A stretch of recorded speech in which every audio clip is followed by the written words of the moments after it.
Sup, yo? Welcome back to yeah, Fearless Eagle ZA. It's your boy Fearless Eagle right here.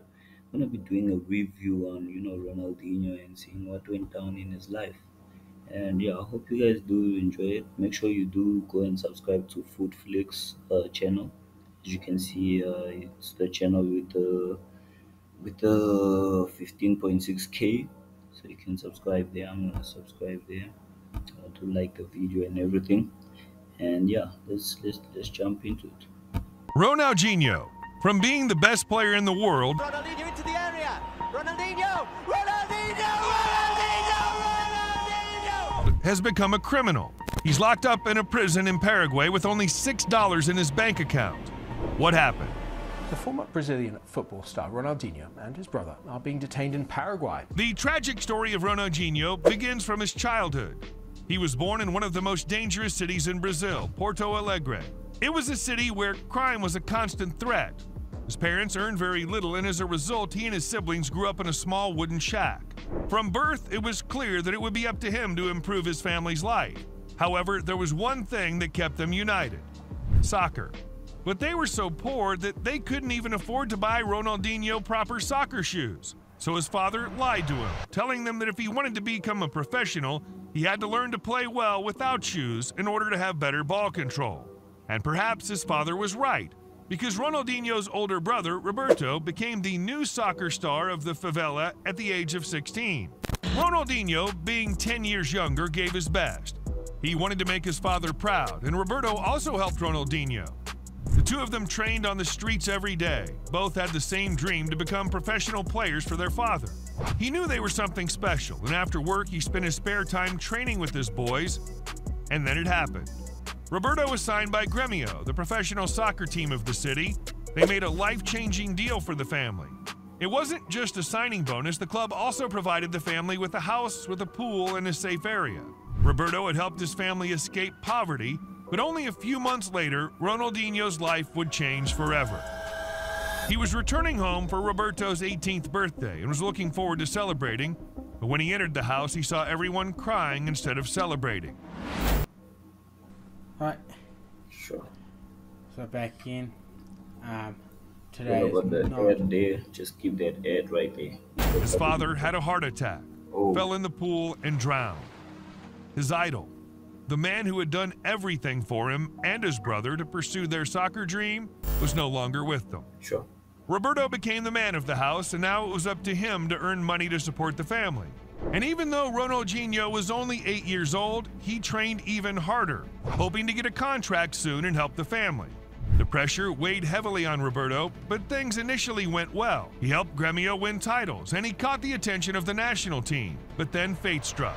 He suffered a severe knee injury and had to stop playing for 8 months. It seemed like the focus was now on Ronaldinho, but he was ready. During his teenage years, he worked tirelessly on his soccer skills, and it paid off. Word spread about a soccer genius after his team won 23-0 against another team, and Ronaldinho scored all 23 goals. In 1998, the moment finally arrived. Grêmio signed him. He was officially a professional soccer player, and Roberto became his manager. What they had fought for their whole lives seemed to be coming true. But it was also tough for Ronaldinho because he knew that no matter how much success he achieved, his father would never be able to be at the stadium cheering for him.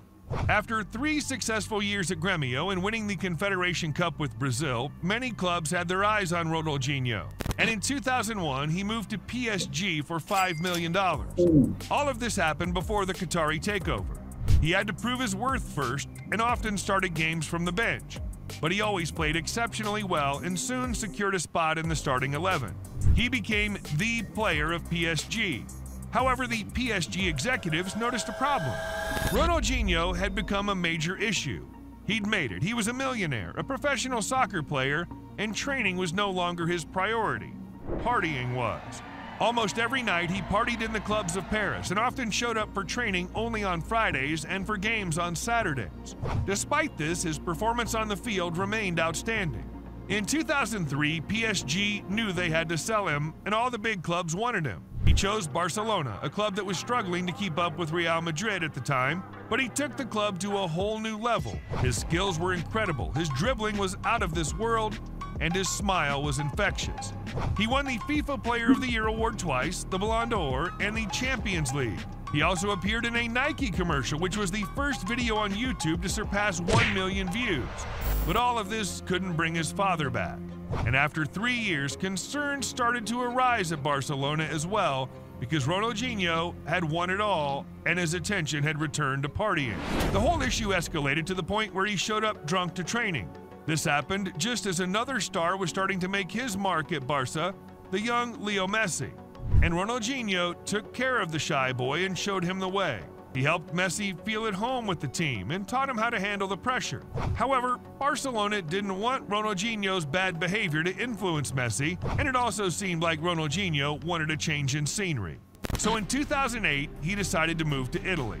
He joined Milan, a club that wanted to give him a chance at redemption. And he started well, but then fell back into old habits. He became a regular guest of the Italian nightlife. Milan sold him after a few years, and Ronaldinho moved from one club to another. In the Brazilian club Fluminense, it seemed that he had a clause in his contract that allowed him to party during the night. In 2015, the time came. Soccer legend Ronaldinho distanced himself from the sport he loved. But even then, his decision-making didn't improve. Even though he was no longer earning like during his active playing career, he didn't stop partying and excessive drinking. The truth is, he wasn't happy and didn't receive the help he needed, and the situation worsened. He refused to pay bills, got involved in dubious cryptocurrency operations, and repeatedly clashed with Brazilian authorities. For example, he illegally built a bridge on his property, so the authorities had no choice but to press charges against their idol. In court, it emerged that he had over $1 million in debt and only $6 in his bank account, from being a millionaire to having $6. As a result, the court confiscated his passport because it was suspected that Ronaldinho had hidden money somewhere.